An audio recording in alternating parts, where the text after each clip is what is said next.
사랑하는 성도 여러분 안녕하세요. 안녕하세요. 주의 이름으로 축복합니다. 오늘 이 귀하고 복된 성일날 저와 여러분들에게 들려주신 하나님의 말씀은 야고보서 2장 14절에서 26절까지가 되겠습니다. 오늘 하나님의 말씀의 제목은 행함이 있는 믿음으로 살아라. 우리 다 같이 한번 읽습니다. 시작. 행함이 있는 믿음으로 살아라. 행함이 있는 믿음으로 살아라 라는 제목으로 같이 은혜를 나누도록 하겠습니다.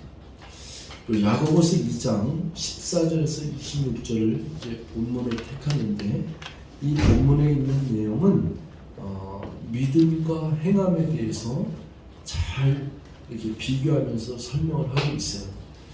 야고보서 전체에 흐르는 그 맥락이 행함을 강조를 해요. 그래서 종교개혁이 1957년에 일어났습니다. 그때 마르틴 루터로 시작을 해서 쯔빙길리, 존 켈빈 이렇게 있는데 이런 그 종교개혁이 일어날 때 그 주체적인 사상이 뭐냐면은 로마서에 나오는 로마서 1장 17절에 나오는 오직 의인은 믿음으로 말미암아 살리라. 그러니까 오직 의인은 믿음으로 살리라. 그러니까 믿음으로 산다. 믿음으로 구원받는다.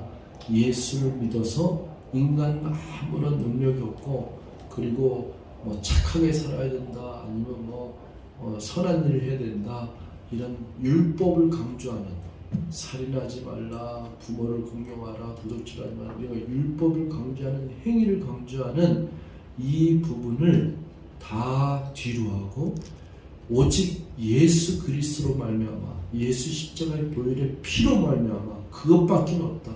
그것을 믿는 믿음밖에 없다. 이것이 기독교의 핵심 교리며 그 다음에 이 믿음으로 우리는 구원받았으며 그리고 오직 이 믿음으로 우리는 천국 간다. 이것이 주체적인 사상이요. 그걸 이렇게 교리적으로 이렇게 왔거든요. 그런데 이 야고보서는 행함이 없는 믿음은 죽은 것이다 이렇게 얘기를 하는 거예요. 그러니까 이 로마서를 중심으로 해서 종교개혁이 일어났던 그 시대는 야고보서의 이 내용을 보고 지푸라기 같은 믿음이라고 얘기했어요. 그러니까 이 행함을 강조하는 이 부분을 굉장히 하찮게 여겼어요. 믿음을 강조해야 되는데 그러니까 행함을 강조하는 이 부분에 대해서 그렇게 받아들이지 않았다. 그런데 신학자들이 연구하고 또 오늘날 많은 목회자들이 이 말씀을 또 곱씹다 보니까 이 야고보서는 훨씬 더 주옥 같은 믿음의 고백서예요. 그래서 오늘 저와 여러분들이 참 믿음하고 행함의 관계를 잘 생각하시면서 오늘 설교를 잘 들으시면서 나의 신앙생활에 잘 적용할 수 있는 크나큰 은총이 있기를 바라겠습니다. 여러분 우리 14절 말씀 이제 볼게요. 내 형제들아 만일 사람이 믿음이 있노라 하고 행함이 없으면 무슨 유익이 있으리요. 여러분 여기에서 이 14절에서 26절까지 행함에 대한 이야기가 몇 번 나오냐면 무려 13번이 나와요. 그러니까 믿음과 행함을 계속 비교하는데 행함에 대한 그 단어가 13번이 나와요. 내 형제들아 만일 사람 믿음이 있노라 하고 뭐가 없으면 행함이 없으면 무슨 유익이 있어요. 그 믿음이 능히 자기를 구원하겠느냐? 그러니까 되게 상반되죠. 구원받는 건 믿음으로 구원받는다고 하는 교리가 이 로마서에서 이렇게 또 갈라디아에서 이렇게 쭉 배워왔는데 그 믿음으로 자기를 구원할 수 있겠느냐? 이렇게 얘기하면서 반문하니까 굉장히 혼란스럽기도 하고 과연 이게 행위로 구원받는 게 맞냐? 이렇게 반문할 수 있잖아요. 근데 곱씹어 보면은 믿음과 행함은 구별할 수 있는 그 품목이 아니에요. 그러니까 이 얘기가 똑같아요. 아빠가 좋아, 엄마가 좋아, 똑같아요. 구별할 수 있는 게 아니에요. 믿음과 행함은 하나예요, 하나. 믿음 따로, 행함 따로 놓을 수 없다는 거예요. 이거를 여러분들이 결론적으로 이걸 오늘 깨달아야 되는데, 자 15절에 만일 형제나 자매가 헐벗고 일용할 양식이 없는데 너희 중에 누구든지 그에게 이르되 평안히 가라, 덥게 하라, 배부르게 하라 하며 그 몸에 씻고 주자면 무슨 유익이 있으리요. 이렇게 예화를 든 거예요. 자 형제가 지금 굶어 죽고 있고, 형제가 죽었는데 말로만 그 형제에게 아이고 가서 쌀 좀 사 먹어, 그리고 밥 해 먹어, 그리고 집에 가서 따뜻하게 덥게 자, 이런 얘기만 해주면은 그 형제는 먹을 것도 없고 덮을 것도 없고 누울 자리도 없는데 평안히 가라 그렇게만 얘기한다면은 그 형제에게 무슨 유익이 있으죠? 여기 예화를 좀 리얼하게 들은 거예요. 그러니까 우리도 신앙생활하다 보면은 크리스찬이 믿음은 있다 그러고 생활은 10년, 20년, 심지어는 권사, 장로가 됐음에도 불구하고 자기가 사는 집과 자기가 살고 있는 그런 형편이나 이런 거는 어마어마하게 살면서도 어쩌면 그렇게 주머니가 구두쇠인지 알 수가 없어요. 말은 뭐 기도한다 그러고 말은 뭐 은혜 얘기를 갖다가 입에서 뻔질나게 얘기하고 그러는데 실질적인 삶에서는 얼마나 냉랭한지 몰라요. 이런 걸 참 많이 봅니다, 사실. 우리 크리스찬들 중에서도 자기 주머니를 털지 않고 그리고 이 지갑이 두텁게 있는 거 이런 모습 많이 보죠. 사실은 우리들이 이 오늘 이 본문에 있는 말씀에 있는 거는 오늘날 우리 기독교의 현실이에요. 기독교뿐만 아니라 믿는다고 하는 사람들의 모든 현실을 우리가 잘 드러내고 있어요. 이런 거 많아요. 평안히 가라, 덥게 하라, 배부르게 하라, 뭐 이런 걸 많이 얘기하면서 실질적으로는 그 몸에 쓸 것을 주지 않고 그 몸에 필요한 것을 주지 않고 그런 경우가 너무 많죠. 이게 이제 언제 이런 것이 많이 있었냐면 예수님이 오셨을 때 제사장들이 많이 그랬죠. 율법주의자들, 경건주의자들, 그리고 바리새인들 이런 사람들이 하나님 말씀을 잘 안다고 얘기하고 하나님을 잘 안다고 했고 회당에서 기도를 하고 저 길거리에서 저기 사마리아 사람들이 이렇게 이방인들이 지나가면 나는 믿는 자요, 나는 경건주의자요, 나는 바리새파이면서 성결주의자들이 가운을 뒤집어 쓰고 기도는 하는데 주여 주여 기도는 하는데 실질적으로 옆에서 쓰러져 가는 사람들이 있다 그러면 나는 바빠서 지나가고 이런 것들이 기득권을 가졌다고 하는 종교 지도자들 사이에서부터 이런 게 많이 있었죠. 그래서 이런 부분은 종교개혁이 일어나면서 많이 바뀌었음에도 불구하고 여전히 또 한 번의 종교개혁이 일어날 정도로 아직도 우리나라의 교회의 현실은 강대상이 높아요. 여전히 교회가 높아요. 이거 다 허물어야 되는데 높아요. 제가 최근에 사당동에 있는 동산교회라는 교회를 제가 거기서 집회가 있어서 제가 거기서 찬양 인도하고 목사님도 한 130명 그 집회를 제가 인도한 적이 있어요. 그 교회에 갔더니 그 교회는 24시간 문을 열어놨대요. 교회가 그래도 꽤 커요. 한 200평 정도까지는 안 돼도 100몇십 평 정도 되는 교회인데 3층까지 이렇게 있어요. 지하에 1층에 지하에는 교회고 2층은 그러니까 1층이죠. 들어가는 입구는 커피숍을 만들었는데 그게 이렇게 음식을 파는 커피숍이 아니라 지역 주민들을 위한 커피숍이에요. 그래서 24시간 그 냉장고가 3개가 있는데 거기에 생수물하고 주스하고 음료수 같은 걸 가득 채워놔요. 커피 머신 같아요. 그래서 주변에 있는 사람들이 24시간 거기 와서 마음껏 마시고 커피 마시고 거기서 꽤 좋은 커피숍을 해놨어요. 그렇게 해놨더라고요. 그래서 그 목사님이 문을 열어놓고 개방을 했기 때문에 장로들이나 그 스태프들한테 이제 반발이 있는 거예요. 이러다가 저 악기 저런 거 신디사이저 이런 거 잊어버리고 도둑 맞으면 어떻게 되냐 하니까 그 목사님이 만약에 도둑 맞으면 내 사례비를 털어놔서 내가 다시 치워놓겠다 이렇게 써서 그 교회를 했는데 제가 참 도전을 받았어요. 근데 제가 일본에서 선교생활할 때 그렇게 했거든요. 저도 그런 거에 있어갖고 문을 열어놓고 살았거든요. 근데 교회의 역할이 뭡니까? 근데 무슨 생각이 들었냐면은 제가 어렸을 때 우리나라에 새벽 예배가 있었을 때 어떤 경우가 있었냐면은 우리나라는 요즘은 큰일 나지만 옛날에는 4시만 되면 교회에서 종소리 음악 찬양이 들렸어요. 음악의 멜로디는 종인데 찬송가 같은 게 이렇게 나와요. 대산을 넘어 근데 그게 음악만 나오죠.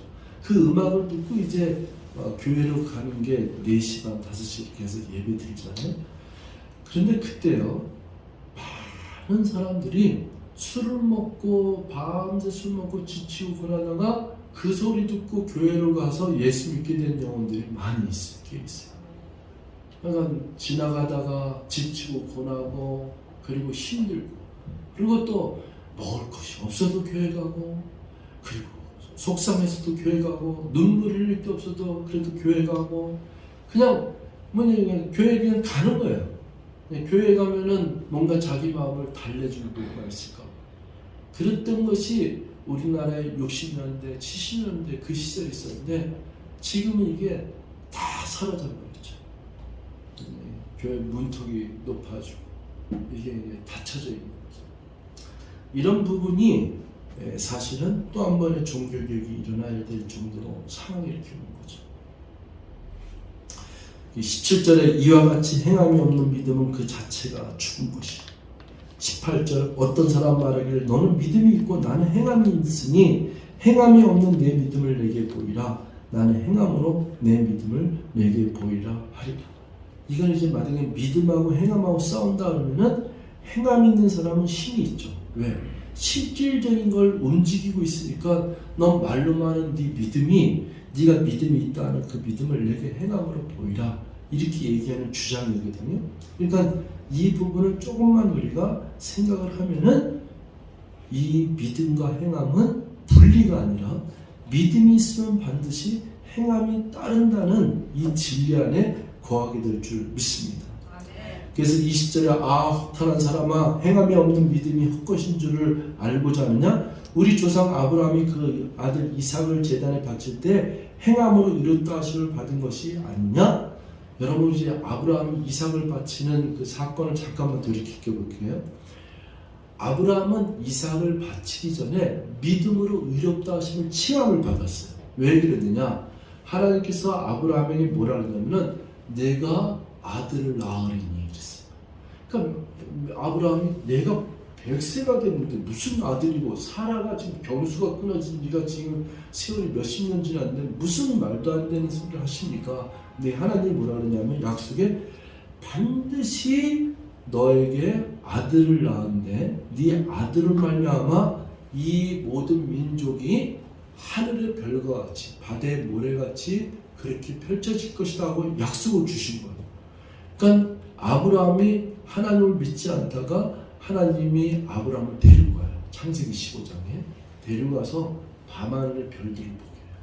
근데 별들이 진짜 어마어마하게 수도 없이 이렇게 꽉 차 있는데 그때 하나님이 아브라함에 보고 뭐냐면 너의 자손이 이와 같이 될 것이라 이렇게 얘기합니다. 그런데 아브라함이 그것을 보는 순간에 믿었어요. 하나님이 아브라함의 믿음을 보고 의롭다 칭함을 주세요. 그리고 나서 세월이 흘러요. 그리고 나서 진짜 아들을 낳아요. 그러니까 아브라함은 믿음으로 이 하나님을 믿은 거죠. 이 하늘나라의 그 별처럼 바다의 모래처럼 된 거죠. 그 다음에 아들을 낳았는데 아들이 장성해서 17살 정도까지 됐단 말이에요. 근데 아브라함에게 하나님이 어느 날 테스트가 오는 거예요. 아브라함아, 아브라함아. 네, 하나님 여기 있습니다. 네가 독생하는 아들, 100세에 얻은 아들, 지금 17살, 18살 되는 가장 이 기름기가 절절하는 흠없고 점잖은 이 아름다운 모습의 극치가 되는 이 아들을 가서 번제물로 드리라.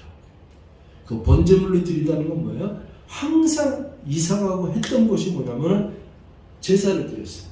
그러니까 양을 잡고 소를 잡으면서 각을 뜨고 죽이고 각 껍질을 벗기고 각을 떠서 그것을 다 태워서 하나님께 제사 드리는 것을 아브라함하고 이삭하고 늘 드렸단 말이에요. 근데 그 제물 제단 위에 번제물을 드릴 제물은 항상 숫양, 숫염소였었는데 이번에는 그 희생물로 드려지는 제단에 올려져 있는 그 제물의 양이 누구냐면은 내 아들 이삭을 올리라 이거예요. 이 아브라함이 이 명령을 듣고 모리아산으로 3일 길이 걸려요. 그 산까지 가는데 3일 길이 걸리는데 거기에 아침에 일어나서 안장을 지우고 땔감에 나무를 싣고 그리고는 아들을 데리고서는 이제 3일 길을 걸어가는 거예요. 그 걸어가는 동안에 아들이 우리가 지금 그 제사 드리려고 하는 거 맞죠? 번제를 드리려고 하는 거 맞죠? 얼마나 질문을 많이 했겠어요. 그리고 실제로 성경에서 이렇게 다 준비됐는데 우리가 드려질 그 양은 어디 있나이까? 이렇게 질문을 해요. 그러니까 아브라함이 자기 아들 이삭에게 대답하는 게 뭐예요? 하나님께서 친히 준비하시느니라. 그게 여호와의 일이거든요. 준비하시느니라. 대답이 참 지혜롭죠? 하나님께서 친히 준비하시느니라. 아들아. 그런데 여기에서요, 믿음과 행함의 두 가지의 교차점을 우리가 알아야 되는데, 아브라함이 어떤 믿음이냐고 성경은 얘기하면, 아브라함은 100세에 이 아들을 주신 하나님이 이 아들을 가져가실 리가 없다. 이 믿음 하나. 또 하나는 만약에 설령 이 아들을 번제물로 내가 죽여서 그 제단에 올린들 하나님은 이 아들을 반드시 다시 살리신다. 부활. 이 소망과 이 믿음을 가졌던 게 아브라함. 그게 창세기에 나오거든요. 그게 정말 나와요. 그러니까 이 믿음이 있으니까 이 믿음이 뭐예요? 하나님이 이런 분이다. 불가능 가운데 100세의 나에게 아들을 줬는데 저 이삭을 바치라는 게 말이 되냐? 그 하나님은 반드시 이 아들을 대체하시거나 아니면은 다시 부활시키거나 그걸 믿고서는 이 아들을 데리고 가는 거예요. 그리고 가갖고 번제단 다니는데 거기서 하나님을 믿는 믿음으로 행함을 따르는데 행함으로 실제로 아들을 죽이는 거예요. 실제로 아들을 죽이는 순간에 하나님이 아브라함아 하고 멈추게 하죠. 내 손에서 칼을 놓아라. 내가 네 믿음을 보았으니 그냥 칼을 놓아라. 그리고서는 그 바로 옆에 숫양이 있어서 그 수닭을 잡아다가 하는 게 번제물 드린 사건이거든요. 여기에서 여러분들도 생각하죠. 과연 믿음이냐 행함이냐 이걸 따지겠어요? 믿음하고 행함은 분리가 아니라 믿음이 있는 자는 반드시 행함이 따르는 것이 정수인 줄 믿습니다. 또 하나의 예화가 우리 24절 25절에 누가 보면 기생 라합이 나오잖아요. 또 이와 같이 기생 라합이 사자들을 쫓되어 다른 길로 나가게 할 때 행함으로 이뤘다 하심을 받은 것이라. 자, 기생 라합은 이렇게 여러분들이 해석을 해야 돼요. 아브라함은 그 믿음의 조상이고 아브라함은 하나님이 갈대와 물에서 빼고 믿음을 훈련시켰으니까 저럴 수 있지 않느냐 이거예요. 근데 여기서 기생 라합은 누구냐면은 믿음의 조상의 계보로 모태신앙도 아니고 쭉 대대로 신앙을 가였던 그런 계보에서 나온 라합이 아니라 라합은 누구냐면은 신분으로 봐도 기생이에요. 그 다음에 신분으로 봐도 기생이고 또한 영적인 신분이 뭐예요? 이방인이에요. 여리고성에 가나안 땅의 여리고성에 기거하던 한 여인이 있었는데 그 사람이 기생이에요. 주막집의 마담이란 말이에요. 그런데 이 이스라엘 백성들이 가나안 땅을 정복하기 위해서 모세가 12명의 정탐꾼을 보내요. 정탐꾼이 들어갔을 때 이 가나안 땅은 어떤가 할 때 그 여리고성을 이렇게 그 정탐하는 과정에서 정탐꾼 두 사람이 이 기생 라합의 집에 들어갔을 때 이 정보를 또 누가 듣냐면은 여리고 왕이 들어요. 여리고 왕이 들어서 정탐꾼이 왔는데 기생 라합의 집에 들어갔다는 걸 보고서는 빨리 가서 저 정탐꾼을 죽여라 이 명령이 떨어져요. 그런데 이 정탐꾼이 이 기생 라합에 들어갔을 때 기생 라합의 믿음이 뭐냐면은 기생 라합은 저 이스라엘 백성들이 홍해를 건넌 사건, 광야에서 하나님이 물을 내시고 광야에서 이제 반석에서 물 내시고 이런 사건들의 소문을 다 들은 거예요. 그러니까 이 기생 라합이 정탐꾼이 왔을 때 뭐라고 얘기했냐면은 내가 들은 하나님은 믿음은 들음에서 난다 그랬잖아요. 내가 너희 하나님의 얘기를 들었는데 광야에서 홍해를 건넜으며 광야에서 물이 없는 곳에 사막에서 물을 내게 하신 그 하나님을 들었으니 너희 하나님은 참 하나님이라고 고백하는 거예요. 이방인 그 얘기를 듣고 그러면서 고백을 하면서 뭐라고 정탐꾼이냐면 너희들이 나중에 이 여리고성을 점령해서 함락시킬 때 나를 기억해달라 이거예요. 이 믿음으로. 그러니까 이 정탐꾼이 들어왔을 때 정탐꾼을 다락방에 숨기지 않습니까? 숨기고 뒤쪽으로 이렇게 내버리지 않습니까? 그러면은 이 사람이 그 하나님이 위대하시고 하나님이 놀라운 하나님인 것을 듣고 믿은 건 이 사람 믿음이에요. 그런데 자기가 믿고 신앙생활하고 이렇게 있는데 어느 날 실질적인 사건이 벌어진 게 뭐냐면은 적이잖아요. 정탐꾼이 들어왔어요. 그러면 이거는 이 여자에게 우리들이 잘 살펴보면은 이 여자는 목숨과도 바꾸는 사건이에요. 왕은 명령이 이 사람을 죽이라 그러는데 이 사람을 살려두면은 너 왜 이 사람을 숨겼느냐, 왜 살려줬냐고 죽이잖아요. 목숨하고 바꾸는 사건인데 이 여자를 어떻게 해요? 이제 이 정탐꾼은 어떻게 해요? 보내야 되는 거예요. 이렇게 숨겨서 보내야 돼요. 그러니까 이 기생 라합이 믿음과 행함이 분리되지 않았죠. 자기는 죽는다 하더라도 목숨을 거더라도 자기가 믿는 하나님의 그 역사에 자기가 믿음의 행함을 실은 거죠. 그래서 나중에 결과적으로 여호수아서에서 보면은 여리고성 함락작전이 일어날 때 이 정탐꾼이 뭐라고 약속하냐면 우리가 반드시 이 성을 공격하고 함락돼서 이 성은 무너질 텐데 네가 거하고 있는 이 집의 창문에 붉은 줄을 내리라. 빨간색 줄을 내려. 그리고 너 주변에 있는 네 가족 친척은 다 이 집으로 다 모아라. 그래갖고 나중에 여호수아 군대가 여리고성 함락시킬 때 저기는 빨간 줄이 있는 저 창문에 있는 저 집만큼은 멸하지 말고 그대로 두어라. 이게 명령. 그래갖고 그 라합하고 그 가족들이 라합 기생의 믿음으로 다 살아요. 그래서 주 예수를 믿으라. 그래야만 너와 네 집이 구원을 얻으리라. 그게 거기 있습니다. 믿음은 이 행함과 함께 역사가 이루어지는 거예요.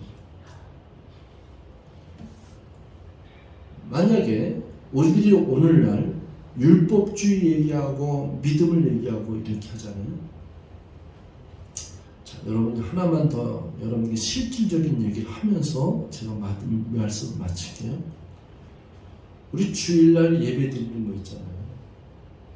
무슨 일이 있어도 주일날은 예배 드려야 된다. 이렇게 얘기를 하잖아요. 그런데 우리가 예배를 드리는 가운데 믿음이 있어서 예배 드리잖아요. 그런데 피치 못하게 결혼식을 가야 돼. 내 조카가 결혼해. 그러면 교회를 가야 예배를 드려야 돼요? 조카한테 결혼식을 가야 돼? 질문이 좀 어려운가요? 예배 드리고 가면 된다. 근데 예배 시간은 너무나 공교롭게 11시야. 9시 예배가 없어. 다른 교회 9시 예배를 드린다. 우리 정인자매는 아주 본인이 저한테 저 얘기는 틀린 게 아니에요. 정답이. 근데 믿음이 그 정도 없어. 그런데 그 정도까지 행동이 없어. 어떻게 해요? 결혼식을 먼저 가야 돼요. 그런데 정인자매 같으면은 될 수 있으면은 현지 결혼식 가서 일찍 가서 현지 결혼식에 있는 그 근처의 교회 9시나 7시 예배 드리고 결혼식에 참석한다 이거거든요. 정답이에요. 근데 그 정도의 상황이 아니고 결혼식이냐 교회를 택했냐 할 때 어떠냐? 꼭 교회가 결혼식 가야죠. 자기 형제인데 오빠 결혼식인데 난 예배 드린다 신앙이 있다 가서 교회를 가야 된다? 이 부분은 목사는 알아요. 저는 못 가요. 저는 못 가는데 목사는 알아요. 그거랑은 좀 다른 얘기예요. 그런데 이 부분을 행함하고 믿음하고 생각할 때 보세요. 그런데 그렇게 갈등을 왜 하필이면 주일날 11시에 이 결혼식을 해? 그러면서도 가서 축하해주고 내가 너 예배를 얼마나 소중히 여기는데 네가 결혼식 할 만한 내가 너 그래도 축하해주러 왔어. 그러면은 그 사람이 어떻게 해요? 저렇게 예배를 소중히 여기고 신앙생활 잘하는 우리 오빠가, 우리 누나가, 우리 동생이 그 귀중한 시간을 나를 피해갖고 나 결혼식에 왔으니 이 형제가 어때요? 예수를 믿을 확률이 더 높아요. 그런데 만약에 거꾸로 나는 예배 시간에는 끔찍이도 못하니까 나 못 가니까 그렇게 알아 그랬으면은 여기 있는 사람이 뭐예요? 오빠가 믿는 하나님 난 다시 난 믿을 거야. 이렇게 나올 확률이 높죠. 자, 제가 이 얘기를 목사지만 이렇게 여러분에게 표현했어요. 그런데 이제 중요한 거 얘기하겠어요. 이런 거를 습관 삼아서 상습적으로 움직이는 사람은 마지막 시간까지 예배 못 지켜요. 못 나가요.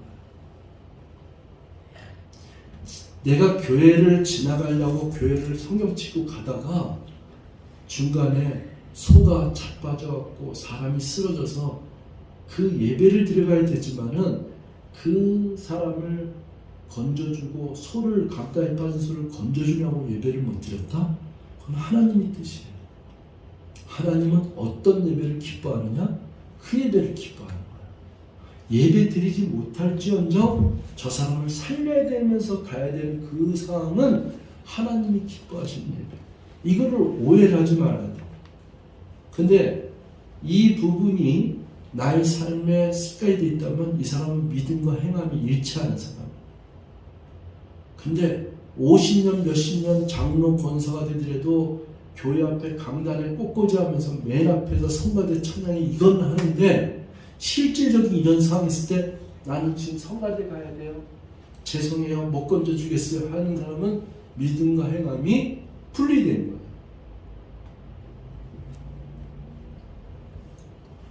제가 이제 아까 얘기했던 게 뭐냐면 평상시 내가 믿음으로 주님을 찬송하고 믿음으로 하나님께 예배드리는 것이 즐거워서 나오는 사람은 그런 상황이 있어도 자유함을 얻을 수 있어요. 하나님이 내 마음을 아시니까. 그리고 무슨 일이 있어도 예배드리는 것이 그 사람에 있어서 가장 소중하기 때문에 그걸 드릴 수 있어요. 그런데 이렇게 이래도 좋고 저래도 좋고 세상의 바람짝 하나님의 바람짝 일으키는 사람은 죽는 순간에도 하나님 앞에 의롭다 칭함받은 믿음의 행위를 못해요. 여러분 제일 제가 그 설교 가운데 하나만 얘기하자면 이런 거예요. 꼭 사람들이 이렇게 얘기해요. 내가 좀 잘되면 신앙생활 잘해요. 내가 나이 들어서 70세 80세 죽을 날이 가까우면은 그때는 내가 예배도 잘 드리고 그때는 내가 교회도 지어드리고 별짓 다 한다고 얘기를 해요. 그런데 신기하죠? 그렇게 얘기하던 사람들이 세상에서 후청망청 살다가 죽을 날이 가까우면 하나님 앞에 돌아온다? 확률이 99% 실패해요. 그렇게 간단하지가 않아요. 그렇게 약삭빠르게 이기적으로 살다가 그렇게 천국 가기 위해서 마지막에 살짝 나와서 마지막에 열심히 하나님 앞에 예배드리고 교회당도 지어주고 할 것 같죠? 안 돼. 안 돼, 안 돼.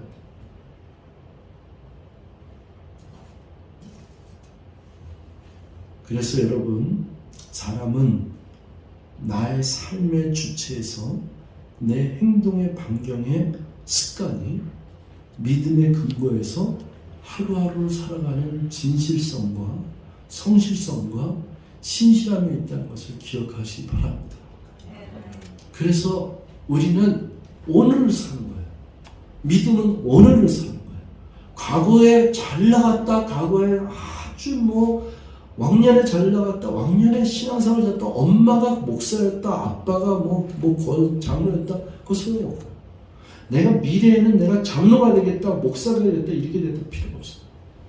신앙생활은 오늘이에요. 오늘 나의 행동의 모습이, 나의 삶의 행실의 모습이 믿음 그대로 신실하게 나는 행함으로 움직일 수 있는 살아있는 믿음으로 살아가느냐, 이게 굉장히 중요한 점이 있습니다. 이거 우리 야고보서는 강의할 게 너무 많은데 오늘은 여기까지만 하겠습니다. 여러분, 믿음으로 살아야 됩니다. 오직 믿음으로 살아야 됩니다. 그런데 행함이 있는 살아있는 믿음으로 사시고 승리하시기 바라겠습니다. 주님의 십자가의 보혈의 은총과 성령의 도우심이 여러분들의 주역 같은 살아있는 행함이 있는 신앙생활에 기름 부어 주시기를 주의 이름으로 축원드리겠습니다. 아멘. 기도하겠습니다. 사랑의 하나님, 고맙습니다. 하나님, 야고보서를 강의하면서 이 야고보의 주역 같은 믿음과 그리고 행함이 있는 믿음과 이것을 우리가 배우고 또 하나님을 바라보며 삽니다. 주여, 우리 신앙생활 가운데 성령님 도와주시고 기름 부어주셔서 진실로 주역 같은 믿음으로, 진실로 살아있는 행함이 있는 믿음으로 늘 승리하며 살아갈 수 있는 저희들 되게 도와주시옵소서. 감사드리고 예수님의 이름으로 기도하옵나이다. 아멘.